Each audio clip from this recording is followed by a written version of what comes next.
Hello and welcome to this video where we'll continue with our card and add some, like it says here, layer styles and effects. And so first thing we'll do is learn how to use, like I said, these layer styles. We're going to add a drop shadow. So there's a couple of ways to go about doing this, but we're going to go to the sort of the FX here. And so we're going to do it um, on the main text where it says the Mother's Day sale. And so, like it says, it's going to open up a separate panel. Click on the style options. The drop panel will look like that. And then you can play around, make sure that the preview is on, and then you'll be able to see that effect.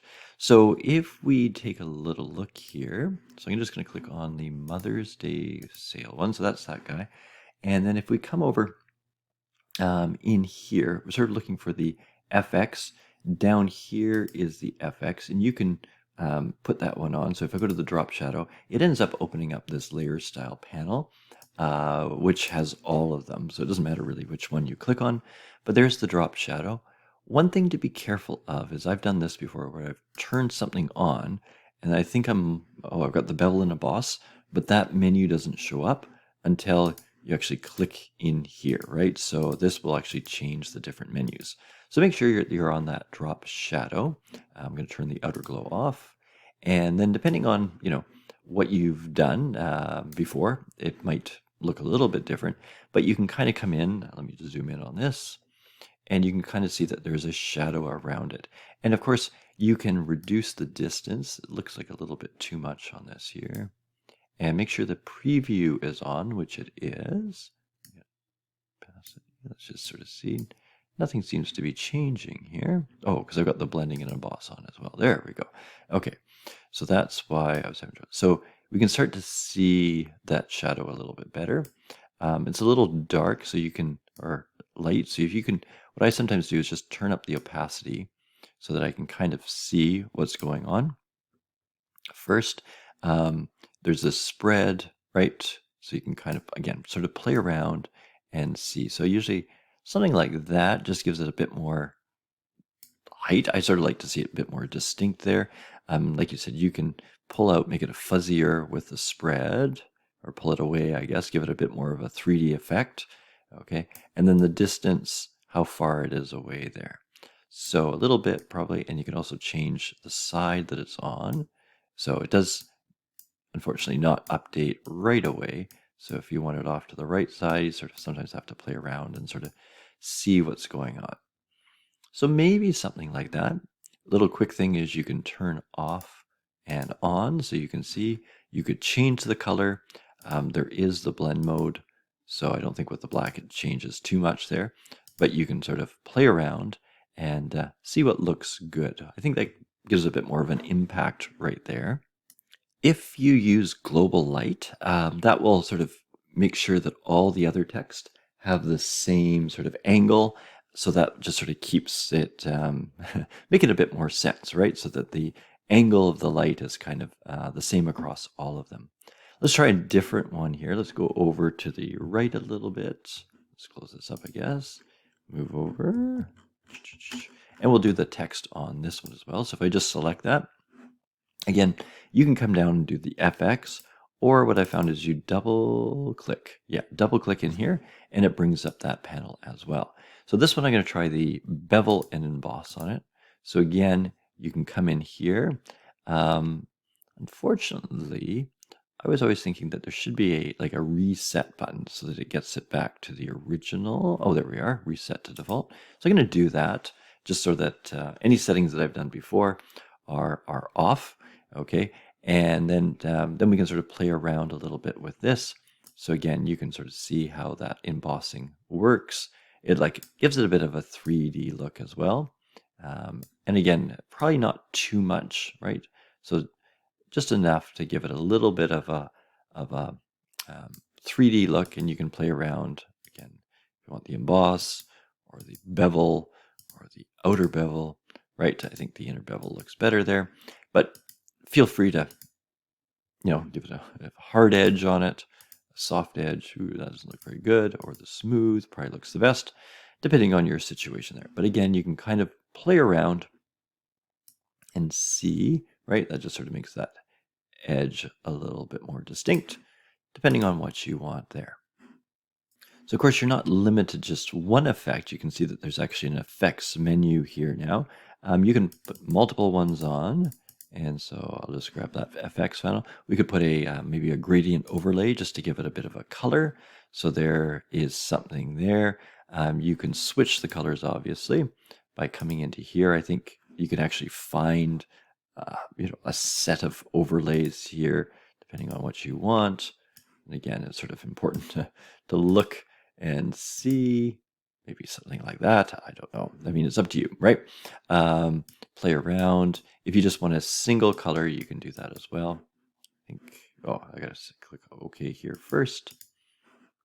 And then you can sort of see what it looks like, maybe reduce it a little bit, right? Again, feel free to play around and see what you like and what you don't like in terms of these sort of layer styles here, right? Just to get your advertising looking good.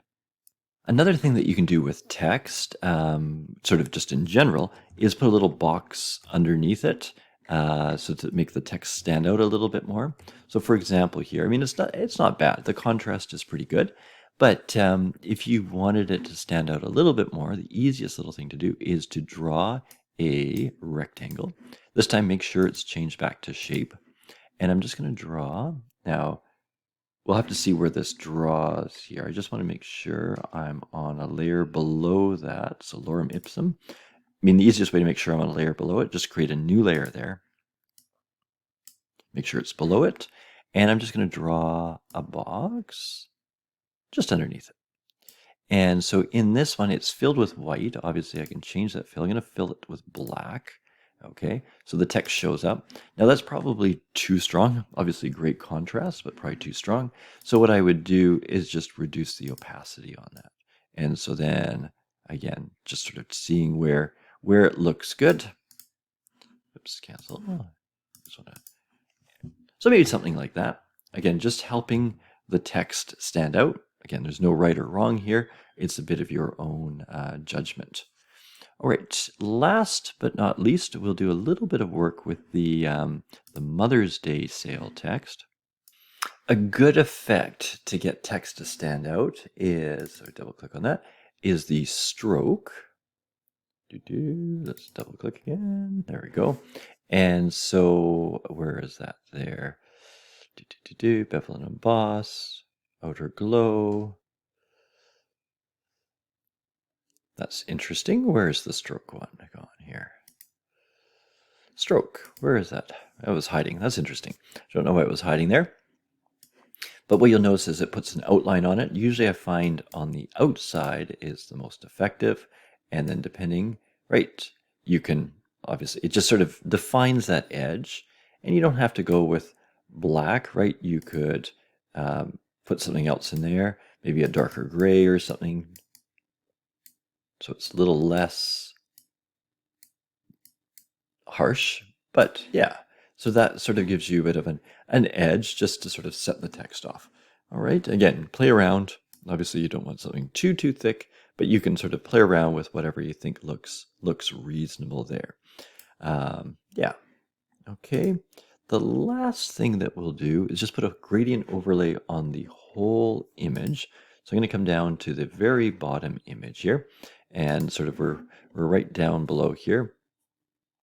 Okay, so the overlay, okay, covering everything. Yeah, so you're going to do the mode, play with the mode here, but basically we're just going to put in a like it says here, a gradient overlay to the base image of the flowers. So we'll take that, and over here we'll just double click again. Come on, triple click. There we go. Okay, and then we're going to make sure on this base layer, the images one, we're going to add the gradient layer, which we just did there. Make sure you click on here, like I messed up, so that you're on the gradient overlay and adjusting that. The blend mode at the moment is set to normal, so that's why nothing is coming through. We can sort of play around and see. Again, it might be too much. I put like a sort of a red on it. I mean, it sort of depends on what you think is going to work here. If you want to change the color up, just click into here. And I don't know, go with some pinks or something in there just to give a little bit of a color. And again, you can play with this, right? And you can change the angle that the gradient's working to. Okay, so it's up to you there. And then also, let me just try the hard light, see if that's any better. Yeah. There, maybe it gives a little bit of a softness. And you can turn it on or off to sort of see there. So that sort of, I think it sort of fades a little bit, which might be kind of a good thing. But yeah, that's kind of some of the ideas that you can play around with and see what happens here. Okay, so experiment. Like I said, it's not quite a graphic design class, so you have to sort of base what you think it looks reasonable. But that, not doing too much is usually a good thing, but doing a little bit, those subtle things, usually helps out, just attracts the people's attention a little bit more. All right, so we'll end here.